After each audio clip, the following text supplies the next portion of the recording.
Canon Ephraim Kongerwa urasaba Deacon wa Kasha ubuyaba nabura ahamukoro gwo kusima kandi no kutamuburuzi umuntebe ahabwe kanisa ya Rwakikashegu cyacho Uganda yashaba kurustayo okucurera kandi bakareka kwetwara nk'abamani ekirije kugaruza ubumwe umumaka gabo ekigambo cy'umucurezi atari babazara hamwe tubayiti y'abasisi etureta kwendeza no kutwahambiwe nabwo rwo kugira umuntu korogambira umuntu nangete zikanyire beska manyumkaza karete wabuzi bamurage umukazi nawo obogira ngo ni muzo umukazi no wawe gorko ya turita nangaka ya mekirenzo nungi ngeno ko mwana wagira kurumugira muteze akabera na baso mwana wawe na rowe obama bubuntu butendezana bwabutara mbabavyara hanga kano bwabudose no bandaka no bandika kirungi ogu yayongera yasima abakristayo abukoraganaje n'abahereza babo abukuba bona batumwa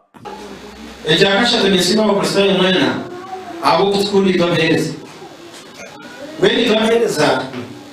izengira mu nabakaza babona batikira ko mukaza nacho umkemo weni bahereza okumana ushobo makarisa gatarushara mwene ko bakutuma umukarisa ko wantubereka shwa hato ijana abana bawe n'umukazi wawe n'abakushendekereze mwene wenda kugira kushikirwa babango takaize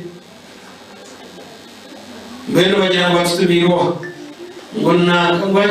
ushoborebereza katwa aha mukoro ngo gumwe or chairman w'entebe ya Kashatu habwarwe nshande Steven Kahira yashoborera ngo abazire nabo baretira abana babo kore bikorwa bibi kandi bongere no bushuma umucwekeki abana tubagireho tubakirwe umwana wawe nagenda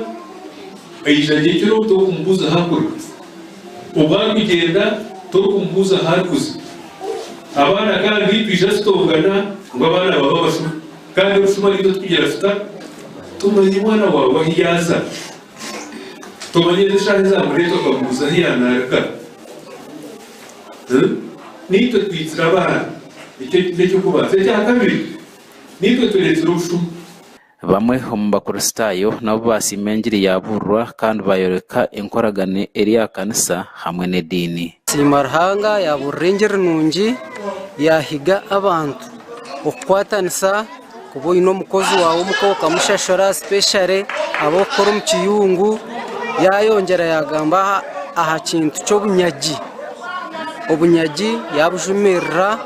shashora bakozi bita twasigo mu maka Robin Mukira wabanasima kanati bumuntebe ngo mburuzi wa Rwakashegu yasima ruhanga abo kushikirizo mukorogu kandi no kumuhamagara namba ya mukaga twasima abo kusanga muri tabacha hababuriye itotohoto kandi urahanga irabazi muzini wanje cyo kama sefu omukorogu gwabaha kanisa ya Rwakashegu omburisa bwa Rwenshande omusabadiko rwa Kikasi omureberezi wa Nuthankore